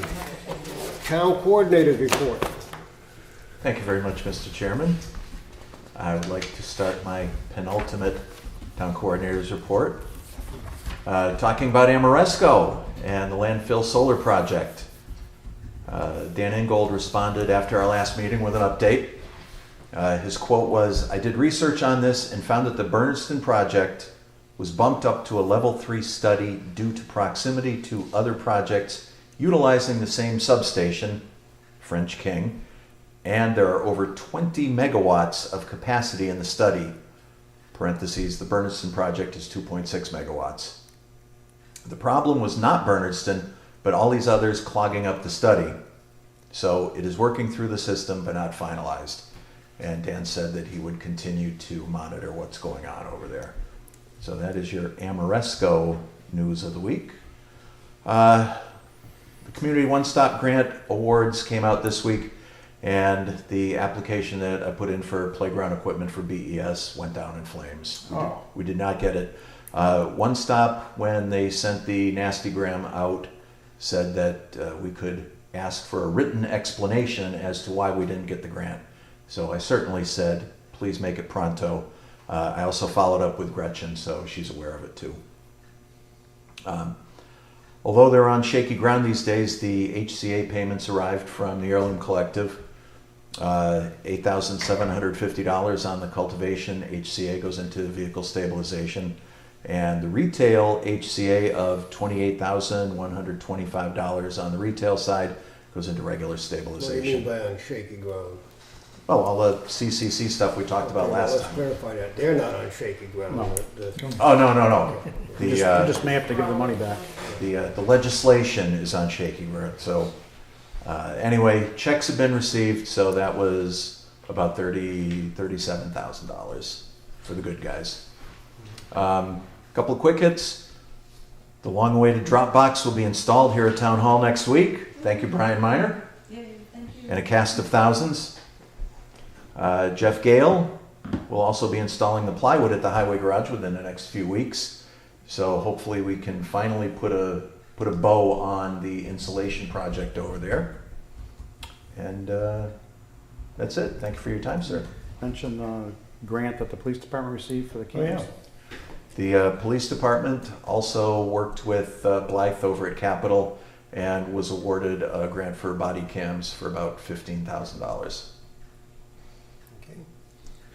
Anything else? While we have Brian here, the employee area upstairs that we modified, Yep. is that complete and up and running? Yeah, Beautiful. that's been since Danielle got back. Yeah, fully furnished too. There you go. Okay, good. I have a question. We had Strategic also apply for a housing production grant, right? That went nowhere also. You That got also went- notified that that? Yes, that also is in the community one stop.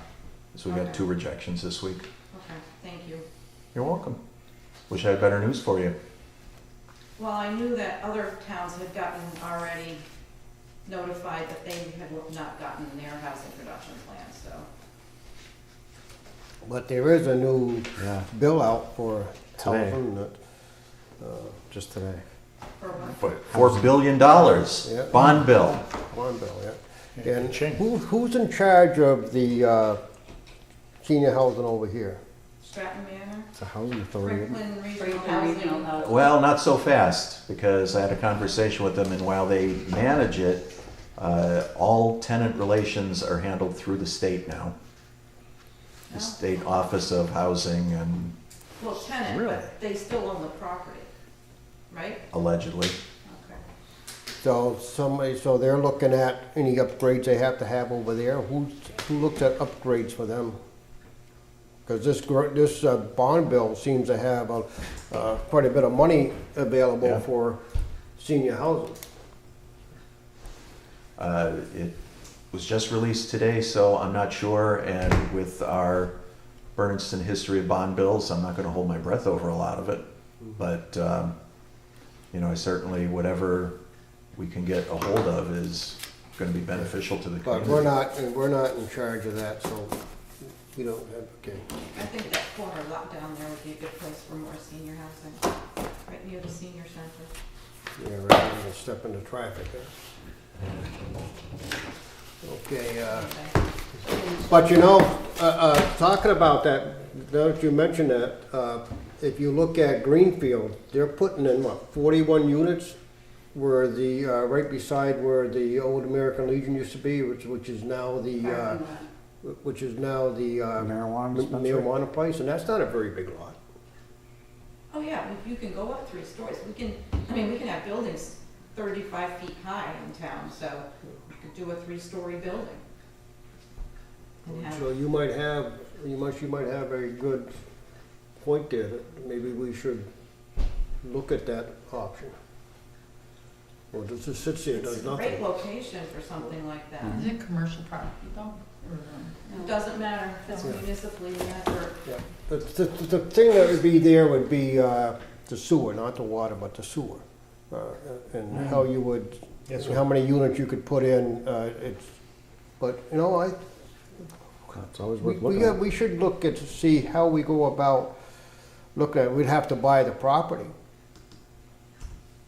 And then, from there, find a contractor that would be willing to build do and, the development. yeah, and actually run the thing. Maybe the housing authority would. But as you look for properties in town, the only other one we have is the Bud Foster lot, that I hate to turn that, because he was so generous to give that to the town. We ought to do something nice with that, and we're working towards that process. So, okay, well, anything else to come before the board? Make a motion to close the meeting. No, second that. All those in favor? Aye.